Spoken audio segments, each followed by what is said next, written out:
A Bíblia que conhecemos hoje não surgiu pronta. Ela não caiu do céu em um único momento, nem foi escrita por uma única pessoa. Durante séculos, textos sobre Deus circularam entre judeus e cristãos. Alguns eram lidos nas reuniões, copiados à mão e passados de geração em geração. Outros eram debatidos, questionados e deixados de lado. E isso levanta uma pergunta que muita gente já fez em silêncio. Existem livros que ficaram fora da Bíblia?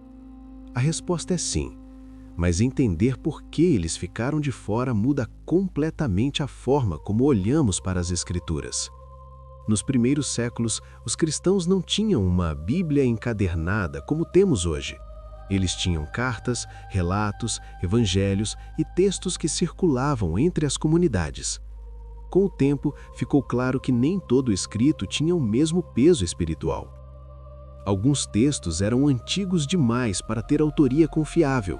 Outros surgiram tarde demais para terem ligação direta com os apóstolos. E havia aqueles que simplesmente não concordavam com a mensagem central que já era reconhecida pelas igrejas. Um exemplo conhecido é o chamado Livro de Enoque.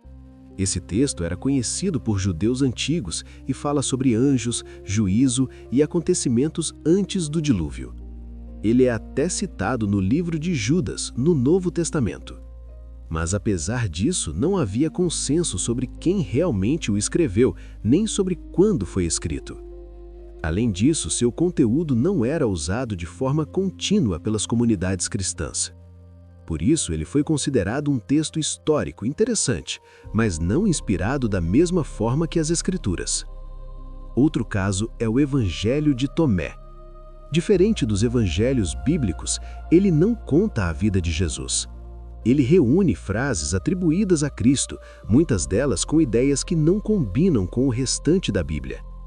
Além disso, esse texto surgiu bem depois dos evangelhos de Mateus, Marcos, Lucas e João.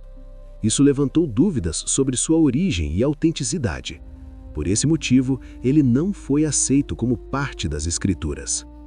E esses não são os únicos exemplos. Ao longo do tempo, surgiram cartas, apocalipses e relatos atribuídos a personagens bíblicos. Alguns eram populares, mas popularidade nunca foi sinônimo de inspiração. Para que um livro fosse reconhecido como parte da Bíblia, ele precisava cumprir critérios claros. Precisava ter autoria confiável, coerência com os textos já aceitos e uso contínuo pelas igrejas. Acima de tudo, precisava apontar para a mesma mensagem de fé, esperança e redenção. Muitos textos falharam nesses critérios. Não porque escondiam verdades proibidas, mas porque não tinham a mesma autoridade espiritual. Por isso, dizer que a Bíblia escondeu livros não é correto. O processo não foi de ocultação, mas de preservação. Foi lento, cuidadoso e feito ao longo de gerações. Conhecer esses textos não enfraquece a fé.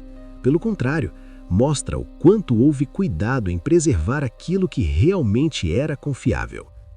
A Bíblia não foi montada às pressas, ela foi preservada. E quando entendemos isso, passamos a lê-la não como um livro qualquer, mas como um conjunto de textos que atravessaram séculos e permaneceram porque resistiram ao tempo, à crítica e à história.